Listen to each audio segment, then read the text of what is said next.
오늘은 역대상 22장의 말씀을 전하도록 하겠습니다.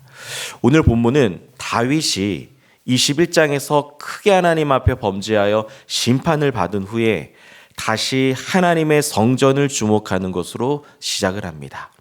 그러니까 다윗의 인생 가운데 정말 연약했던 모습들은 이제는 다 끝을 내고 다시금 하나님을 향한 열심을 품은 거죠. 그래서 이 성전을 건축할 재료들을 준비하기 시작합니다. 돌을 다듬고요. 그리고 더 나아가 이스라엘 백성들뿐만 아니라 이방인들까지 고용하여 철과 놋을 무수히 많이 준비하여 엄청난 양의 백향목을 시돈과 두로에서 가지고 오기 시작합니다.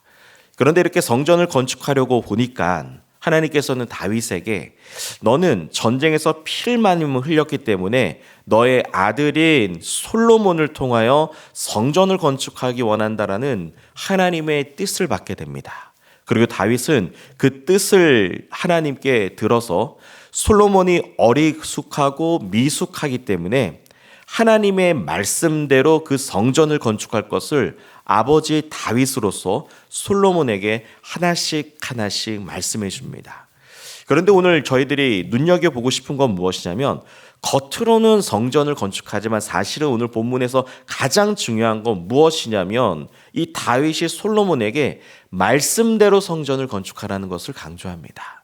그러니까 겉으로 드러났을 때는 사람들이 봤을 때는 화려하고 어마어마한 성전이 건축되지만 너는 중심을 잡고 말씀대로 살아갈 것을 이야기하는 것이죠. 여러분들 이 귀한 메시지는 사실은 모세 때부터 그리고 여호수아 그리고 다윗과 오늘 본문의 솔로몬까지 이스라엘의 모든 영적 지도자가 하나님의 백성들을 지도할 때 가장 먼저 두었던 삶의 원칙입니다. 여러분들 그런데 이 삶의 원칙은 이 지도자들뿐만 아니라 우리들 모두에게도 적용이 됩니다. 우리들도 겉으로는 성전을 건축하고 우리들의 사역이 있고 우리들이 감당할 많은 일이 있지만 더 중요한 건 무엇이냐면 우리 중심에 주님의 말씀대로 살아가고자 하는 그 중심, 믿음의 핵심을 우리들이 놓지 않는 것입니다. 여러분들 오늘 본문을 통해서 우리들이 확인할 수 있는 신앙의 진리는 딱 하나입니다. 신자는 한평생 하나님이 원하시는 일을 해야 된다는 것입니다.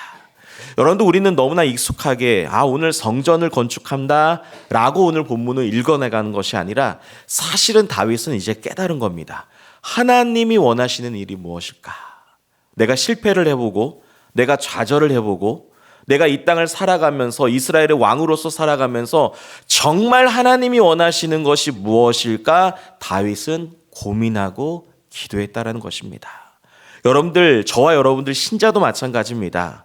여러분들 우리는 어떠한 삶을 살아가야 되냐면 하나님이 무엇을 기뻐하실지에 대한 의문을 우리는 가져야 됩니다. 그러니까 우리는 이 세상을 살아가면서 하나님 내가 이렇게 살기를 원합니다라고 우리가 기도하는 것도 너무나 귀한 기도지만 더 중요한 기도는 주님 내가 주님을 위해 주님이 기뻐하는 일을 위해 내가 어떻게 살아가야 될까요? 라고 하나님께 먼저 나아가야 되는 거죠. 여러분들 신자는 먹든지 마시든지 무엇을 하든지 하나님의 영광을 위해 살라고 성경은 이야기합니다.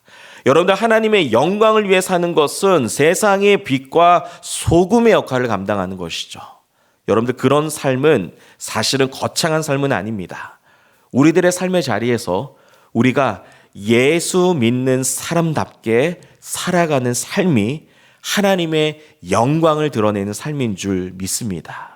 그러므로 여러분들의 가정과 직장과 일터와 삶의 모든 현장에서 우리가 예수 믿는 사람답게 살아가는 겁니다.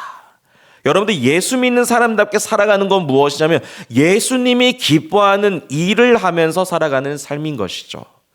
여러분들 다윗이 정말 다윗다웠던 이유는 무엇이냐면 고난 속에서도 하나님을 끝까지 놓지 않았습니다. 그리고 하나님 앞에서 엄청난 큰 범죄를 저질렀을 때도 온전히 회개하는 삶을 살았습니다. 그리고 왕의 직분을 감당할 때도 하나님이 기뻐하신 일을 가장 최우선으로 두었습니다.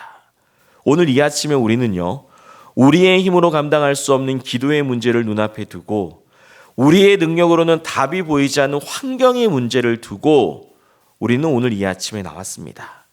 여러분 특별히 기도는 백지 같은 하얀 종이에 우리들의 계획을 하나씩 빼곡히 채워가는 것도 너무나 귀한 기도의 모습이지만 그 백지를 가지고 하나님의 인도하심을 구하며 하나님의 역사하심을 믿으며 하나님의 선하심을 확신하는 믿음이 우리의 기도가 될 줄 믿습니다. 그러니까 여러분들 우리가 하나님 어떻게 해야 될까요? 라고 고민하는 것보다는 하나님이 인도해 주신다는 믿음을 갖는 저와 여러분들 되기를 간절히 소망합니다. 여러분들 다윗도 마찬가지입니다. 삶의 자리에서 엄청나게 무너졌을 때 하나님이 기뻐하는 일, 성전을 건축하자. 하나님이 원하시는 일, 그것을 믿음으로 선포하자라는 그것이 사실은 다윗의 기도였습니다. 오늘 이 아침도 마찬가지입니다. 하나님은 단 한 번도 우리들의 기도를 외면하신 적이 없습니다. 그러므로 여러분들 우리가 어떤 기도를 하든지 오늘 이 아침에는 특별히 하나님 중심으로 하나님이 원하시는 대로 하나님의 뜻대로 내 기도를 인도하여 주시옵소서. 그래서 정말 백지 같은 나의 기도 제목 가운데 온전히 하나님께 나의 삶과 나의 환경과 우리의 가정과 우리의 자녀들과 우리의 셀가족과 우리 사랑하는 동산교회 모든 기도 제목들을 하나님이 원하시는 대로 이끌어 주시옵소서라고 맡기는 기도, 확신하는 기도, 선포하는 기도로 오늘 이 하루를 믿음으로 살아가는 저와 여러분들 되기를 간절히 소망합니다.